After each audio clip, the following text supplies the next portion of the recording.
Hello, my name is Becca and welcome to a list of the books that I'm hoping to read in June. I don't know how it's almost June already because it feels like I was filming my May to be read pile like yesterday. And if you've seen my previous videos, you'll notice that I've scrapped a whole lot of books because I'm in a very odd reading phase at the moment. I'm working a lot and I'm kind of in between things, doing a lot of personal admin whenever I get home from work as well. So I haven't really had time to make time for reading. So a lot of stuff has fallen by the wayside. I've only read 2.5 books during May.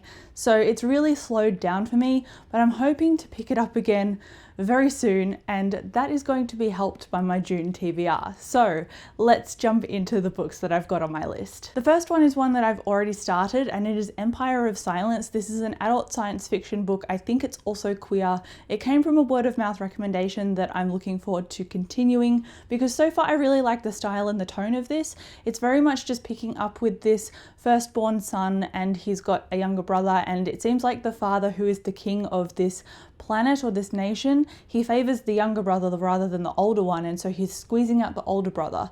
And so I really loved the way that this got introduced, so I might just read that to you. It's very short. It says, "It was not his war. On the wrong planet at the wrong time for the best of reasons, Hadrian Marlowe started down a path that could only end in fire." It sounds really cool and it's told in a way that is almost reflective, but it drops you into the past as well as if it was the present. So it's this character telling you what has happened, but also letting you experience everything that they did at that particular time. I don't know if that's a very apt description that makes sense, but when you start the book, it'll tell you who the character was and what they did, and then it goes into the story of building them up to that point. And so that is what the first 30 pages is really covering, and it's definitely going to stretch longer than that 30 pages.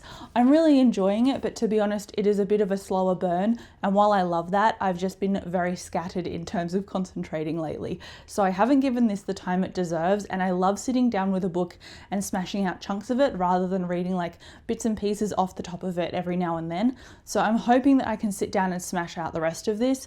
But I said that about The Wheel of Time book 2, and I'm still currently reading that. I haven't made any progress, so I'm hoping that I can smash this out, but we'll see.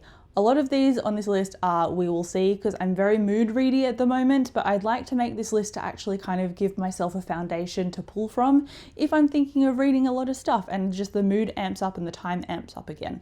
So Empire of Silence is on here. If you've read it, please let me know what you rated it. And then of course I'm continuing my foray into the Dresden Files books, and I'm reviewing them as I go, as I've said in the past. I've just recently finished Ghost Story, and there's a review, spoiler and spoiler free, on my channel for that. But before I continue on with Cold Days, there is a collection of short stories called Side Jobs, and I've been told that I need to read that for context before I continue on. I think it's 12.5, so technically I should have read it before Ghost Story, which is book 13. So I'm in a safe place to read it now, I believe, because I don't think there are any spoilers that could occur given that I've already read Ghost Story and I've finished Changes, so I think I'm right to go. It is a wizard detective story. It's set in Chicago. Obviously Harry starts with like a Monster of the Week kind of setup, which is generally like an urban fantasy with a personal investigator formula, but from that the characters really grow and expand. Obviously the world grows and expands. Harry mentions what is called the White Council, which are the wizards that make sure that magic doesn't really get out of hand with warlocks in the first couple of books, and you don't really get to see much of their involvement until later in the series. So it's a series that has a lot of burn and slow growth, but I love the way that it goes into such detail with its characters and its world building. So I have Side Jobs on my TBR, and I also have Cold Days because I'm hoping to get to this one so soon because I really need to know what happened after Ghost Story and after Changes. So I can't tell you again what they're about, but I'm really enjoying them. And then after that, we have 2 new releases. So I believe that Play of Shadows by Sebastian de Castell comes out in June. If it doesn't, then I'm sorry, but I believe that it is the release date in the mid to late parts of June for that book. And then there's a continuation of the Greatcoats Quartet, which I read and adored. I'm currently reading Traitor's Blade, which is the first book, and I'm almost finished it. I really love those on audiobook.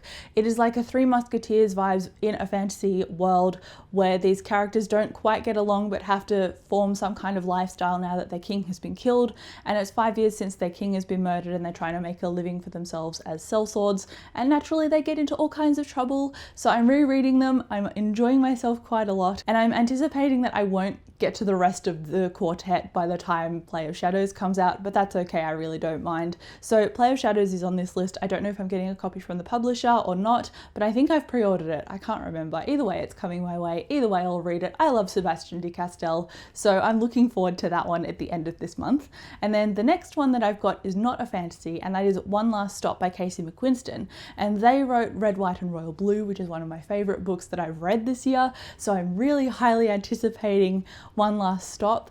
I know that Red, White and Royal Blue was a male-male romance, whereas One Last Stop is a female-female romance, and it follows this girl who's got severe kind of anxiety. She's been brought up in a world where her mum has been obsessed with this court case, and so that's very much built up her entire life.